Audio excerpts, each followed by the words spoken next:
Bien, regresamos con más miradas de radio. Antes de pasar con la nota, ¿podés decir las vías de comunicación, Mauro? Vamos con el WhatsApp 291 40 71 338 o el fijo 452 0382. Nos podés seguir también por internet en la dirección www.eleutresondas.com.ar. Bien, ¿con quién vamos a hablar, Charlie? Con Miriam Larrea, defensora oficial encargada de la Unidad de Salud Mental de Fiscalía del Departamento Judicial de Bahía Blanca, que está en línea de teléfonos con nosotros para conversar. Buen día, Miriam, ¿cómo le va?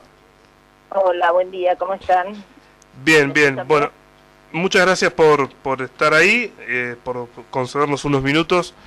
Primero, mi admiración y mi respeto por su labor. Muchas gracias. Gracias.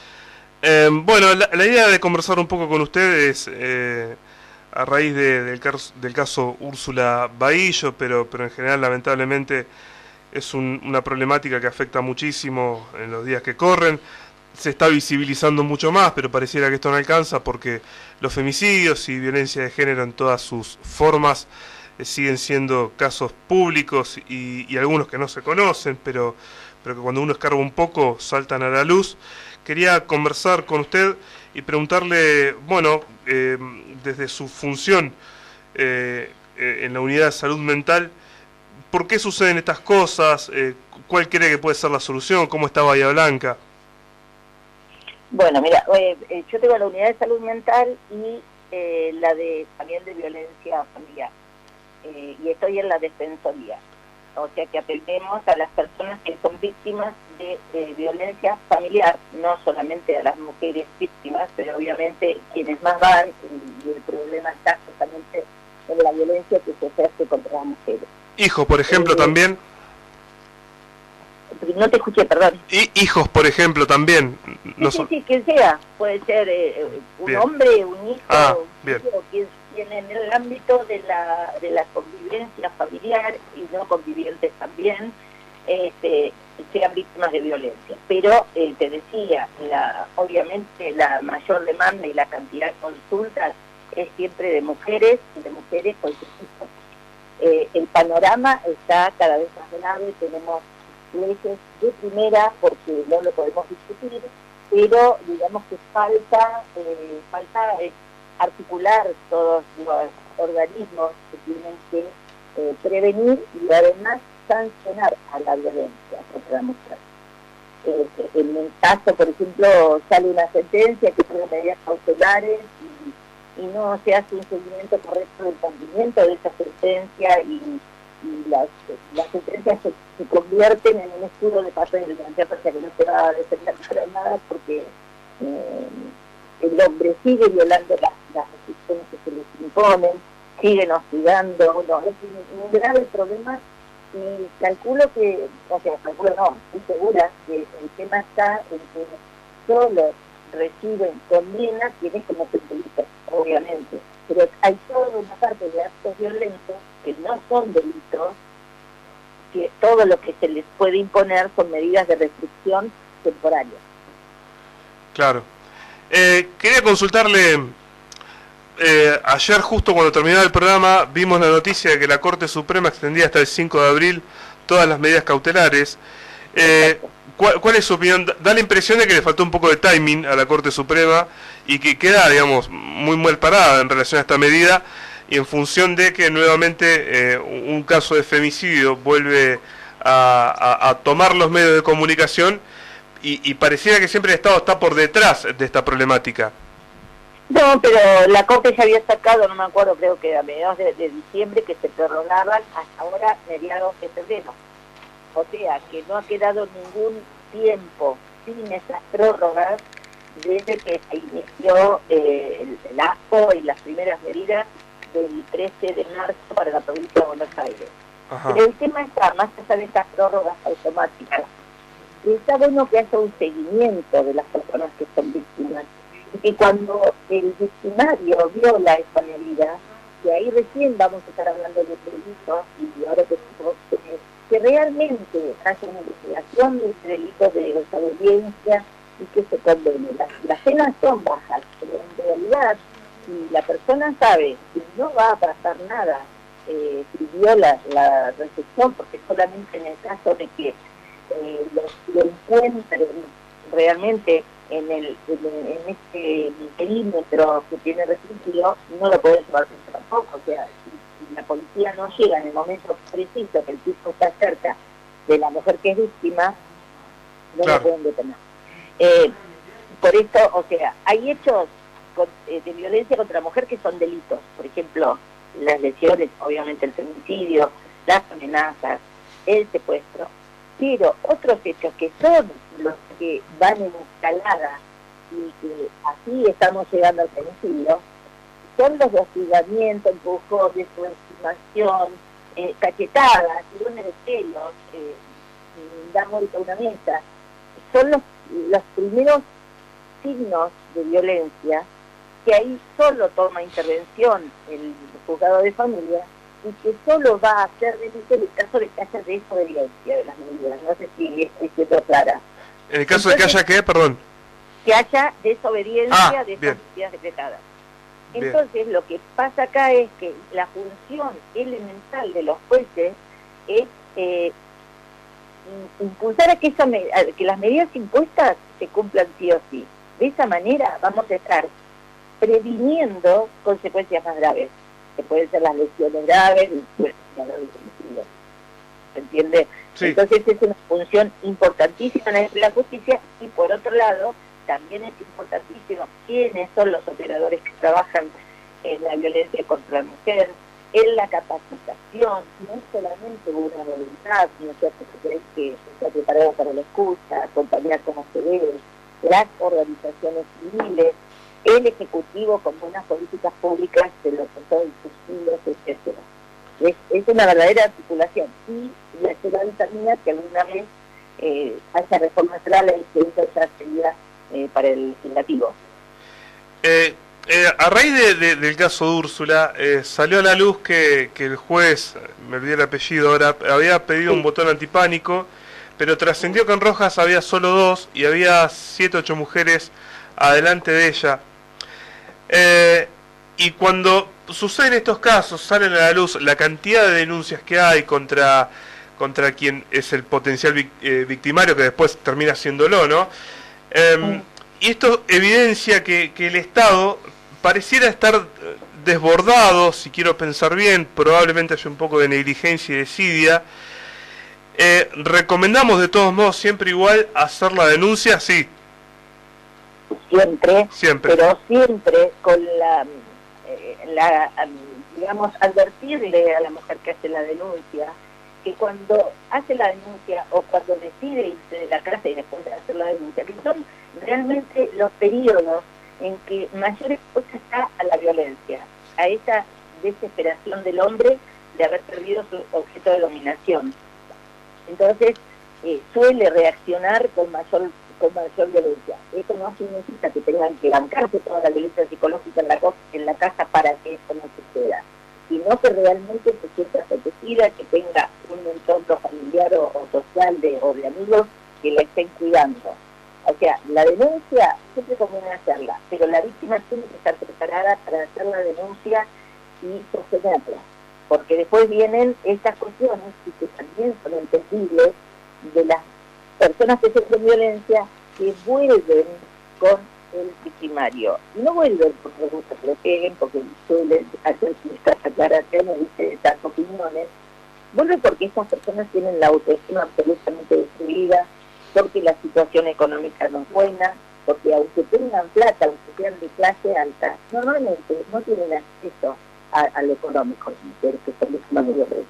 Pueden tener 3, 4x4 en la puerta de las mejores marcas, pero si le quieren poner límites al victimario, sabemos que no tienen acceso a las cuentas bancarias, etc. Y nosotros tenemos ejemplos sobrados en cáncer y son mujeres que siguen siendo víctimas en ese entorno y que no tienen posibilidad de acceder a lo económico. Buen día, doctora. Mi nombre es Mauro Senesi.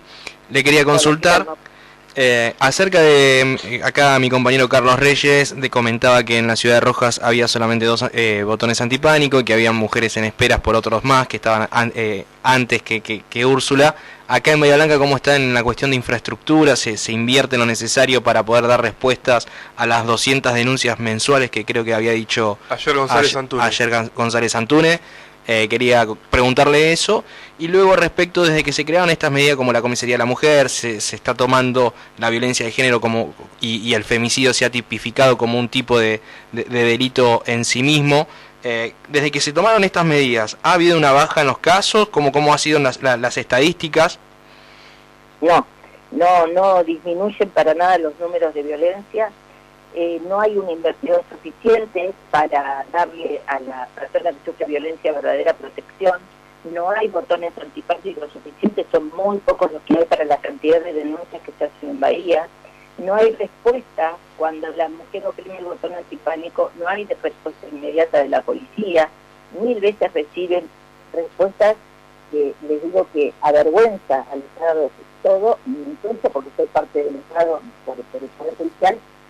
Las respuestas que suelen recibir estas mujeres. Es terrible. Así como otros se dedican seriamente al tema, es terrible. Con respecto a la Comisaría de la Mujer, es un buen canal para poder hacer la denuncia. Entiendo que hay por ahí personal de la Comisaría de la Mujer que debería estar más capacitado, sobre todo para hacer determinadas preguntas. En los casos de abuso sexual suelen preguntar de cuando se inició como mujer, o sea, son cosas que no tienen nada que ver en una violación o en un abuso con acceso carnal. Así que la verdad que yo veo que las mujeres ponen botón, hay veces que tienen botón y los tienen que devolver porque hay otra víctima que está más en riesgo. Creo que el botón tampoco es la solución, que la solución verdadera es la pulsera o la pulsera para el agresor. Porque la víctima no siempre tiene noticias de que el tipo se acerca. Entonces no puede oprimir el botón, ¿no es cierto?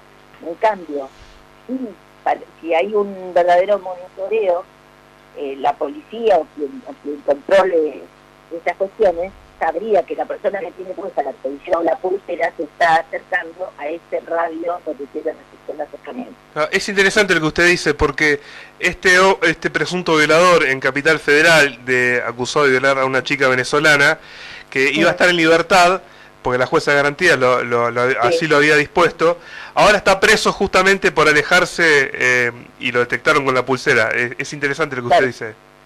Claro, lo que pasa es que en ese caso hay un delito, ¿no es cierto? Y la pulsera puede, las pulseras están destinadas a todas las cuestiones penales, ¿no es cierto? Cuando hay una libertad condicional, una excarcelación, un arresto domiciliario, más en el arresto domiciliario. Lo importante es que en estos casos que yo te decía, que no son delitos, pero que son la antesala del delito, ahí debemos proteger, no lamentarnos o no pensar en meter preso un tipo porque cometió lesiones graves. Tenemos que evitar que se lleguen las lesiones. Y por otro lado, estamos siempre poniendo presa, o sin libertad a la mujer que resultó ser víctima, y el tipo anda por la vida muy contento, ¿no es cierto? Y ella es la que tiene el botón. Generalmente la restricción es al domicilio de la persona, a su lugar de trabajo y al lugar en que se encuentre. Y acá tenemos otro problema, porque sería inconstitucional decirle a la persona que se le impone la restricción que no puede manejarse en ningún lugar, porque realmente se puede acercar a la víctima en cualquier lugar. Una víctima puede estar en un restaurante y el tipo no saber y estar caminando por la vereda, ¿no es cierto? Entonces, es muy importante que se le ponga la tercera, que además tenga una conexión con alguna tercera o algo para ella, donde se vea dónde está ubicada ella y que les acerca. Yo les digo que es terrible, pero es constante, no son excepciones, tener restricción de acercamiento y que los tipos se paren frente a la puerta de la casa de la mujer y no hacen nada, no cometen el delito de bajarse del carro, etcétera, pero están cometiendo el delito de desobediencia y permanecen horas, hostigan, acosan. Es terrible para la mujer porque sabemos que esto desencadena cualquier tipo de enfermedad, adicciones, cáncer, anorexia, terrible el camino de la víctima. Le hago una consulta más de mi parte. Recién comentaba que el momento más tenso es cuando la mujer decide hacer la denuncia y por eso la mujer tiene que estar preparada y tiene que tener una red de contención de los familiares y amigos para tomar esa decisión y después bancar los días siguientes. En ese transcurso de esos días, no sé, capaz que mi ignorancia en temas jurídicos, imagino que la persona es denunciada pero no está siendo condenada. Pero ¿se le hace algún tratamiento, se puede hacer un tratamiento psicológico a esa persona hasta que se verifique? O sea, o simplemente por ser denunciado, bueno, el tipo sigue con su vida, está denunciado y esperemos que decida que no le agarre un ataque de locura y respete la distancia que tiene que mantener con la pareja, con la mujer. Bueno, primero, me imagino que lo de ataque de locura lo decís así. Sí, perdón, me expresé horriblemente. No, pero no para pedir perdón, me viene bien para aclarar. Las personas violentas no son enfermas mentales. Tiene mil disculpas. No, pero ¿cómo te pedís disculpas? A mí me viene bárbaro para aclararlo. Quiero decir, las crisis que tienen de violencia no responden a una enfermedad. A veces sí, pero en general los violentos no tienen una enfermedad. Son psicópatas, algunos, que vieron que es el tipo de barrio, familia, con todo el mundo. Pero, son puros. Me perdí, ¿qué me dijiste? No, claro, si después de esa denuncia que esta persona es el momento más tenso que se pone, se lleva a un psicólogo, se habla, se trata de decir, mirá, no sé, no quiero decir otra vez la palabra locura, porque es cierto, porque terminan siendo beneficiados como que quieren plantear que este tipo que mató a Úrsula era un loquito y entonces va a ser impune, y no es así. Como dijo la hermana, no mataba ni una mosca, ¿no? Claro, las moscas mujeres sí. Bueno, es así. Generalmente cuando hay situaciones más tensas, suelen salir las sentencias diciendo que se insta a las partes a hacer un tratamiento psicológico. Esta no es obligada. Durante muchísimo tiempo se ha pensado que obligar a un tratamiento no sirve porque para hacer una buena terapia psicológica se debe ir con toda esa disposición, ¿no? Claro. Y conociendo que necesitas ayuda. Yo también he sostenido bastante esto de pensar, y no, yo no lo puedo mandar de prepo, pero cada vez, y en España especialmente, España ha reducido los femicidios de 300, 400 a 20 o 30, y así y todo, siguen haciendo, pero moviéndose como loco para que no exista un femicidio al año. Sí, el caso de la manada, muy resonado.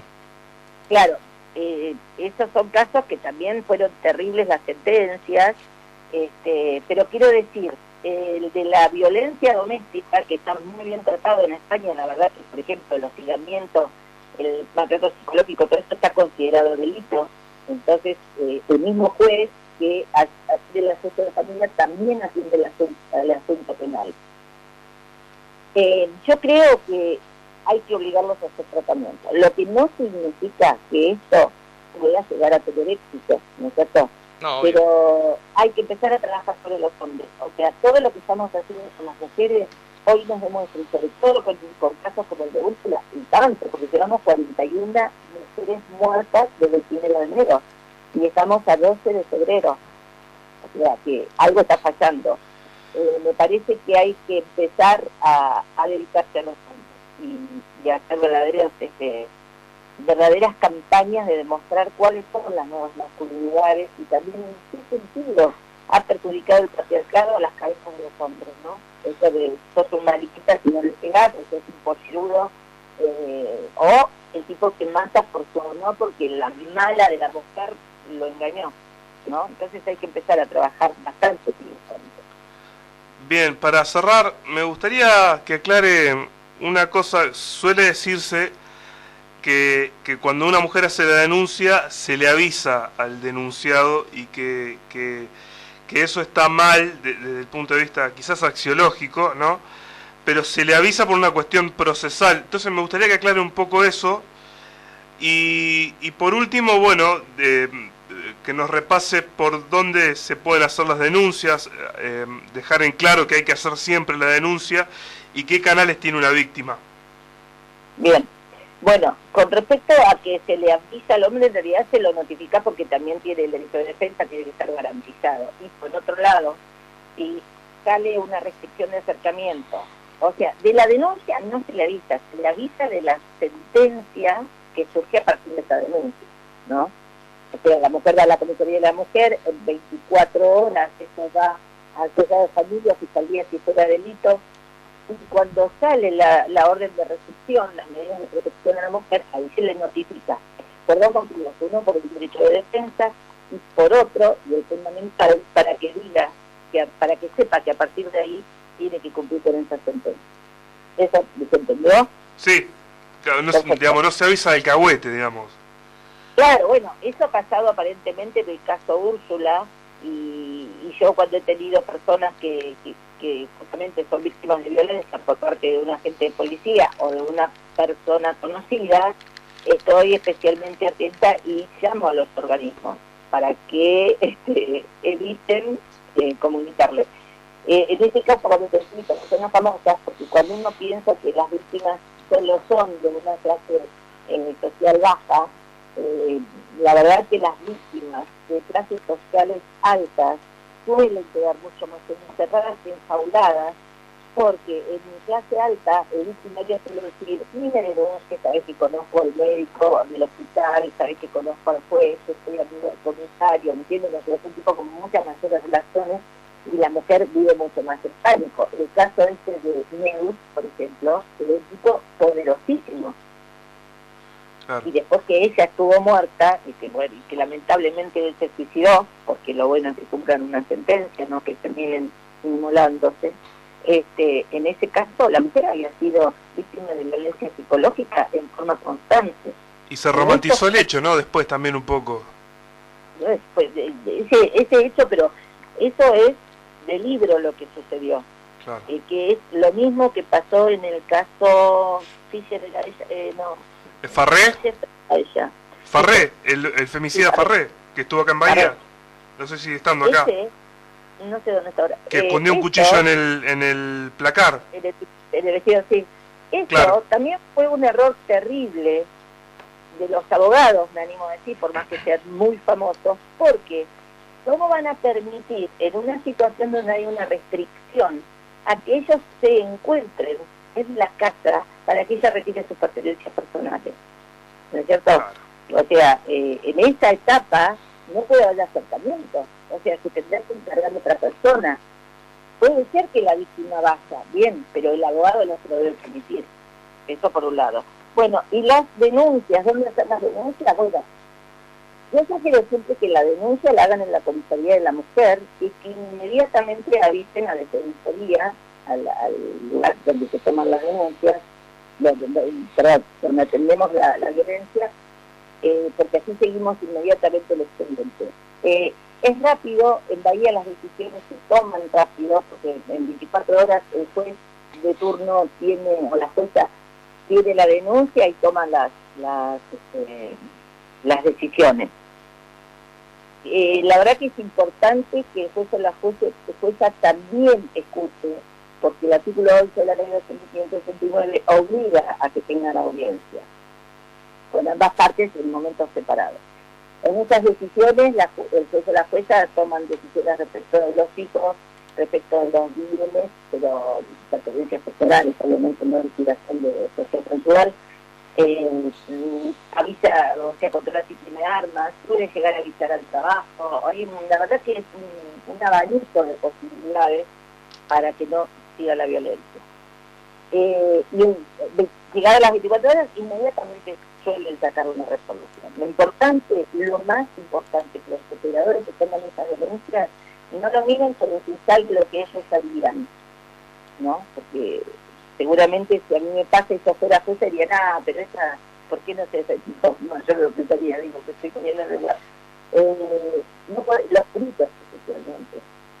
Yo he visto pericias que los peritos dicen: bueno, no, pero se separó, ella ya no está en riesgo. Bueno, ellos no conocen el resto, porque ella está muy en riesgo, se separó. Es la decisión que hay que tomar. No sé si se entiende. Sí, claro, sí. Y si la denuncia era por hay un delito configurado ahí, por ejemplo, lesiones, la van a mandar, obviamente, a hacer la pericia correspondiente para el certificado médico, y eso va a fiscalía, y las personas pueden llamar a fiscalía, pueden ir a asistencia a la víctima y también pueden venir a la defensoría, donde les vamos a controlar cómo sigue su causa. Siempre Bien. es importante que estén patrocinados por un abogado. Perfecto. Bueno, pocas veces dije esto, así que realmente muchísimas gracias, fue un verdadero placer conversar con usted. Nos pareció oportuno también para generar conciencia, para incitar a que hagan las denuncias, para cortar de raíz cualquier hecho violento, para no terminar con el peor de los delitos de violencia de género, que es el femicidio. Así que muchísimas gracias por su tiempo. No, gracias a ustedes por dar espacio a este tema, estoy a su disposición porque acá es importante que seamos contundentes en transmitir lo que sucede, o sea que no nos quedemos solo con esa propaganda, ¿no es cierto? O cuando hay un caso grave y está en la prensa. Esto se tiene que hablar todos los días. Bien, bueno, que tenga buen día, muchas gracias, adiós. Gracias a ustedes, adiós. Bien, ahí pasaba la palabra de Miriam Larrea, defensora oficial en cuanto a la sección salud mental. Nosotros tenemos tanda atrasada e informativo, ya regresamos. Transmite LU3 AM 1080. AM 1080. Cooperativa de Trabajo Ondas del Sur Limitada.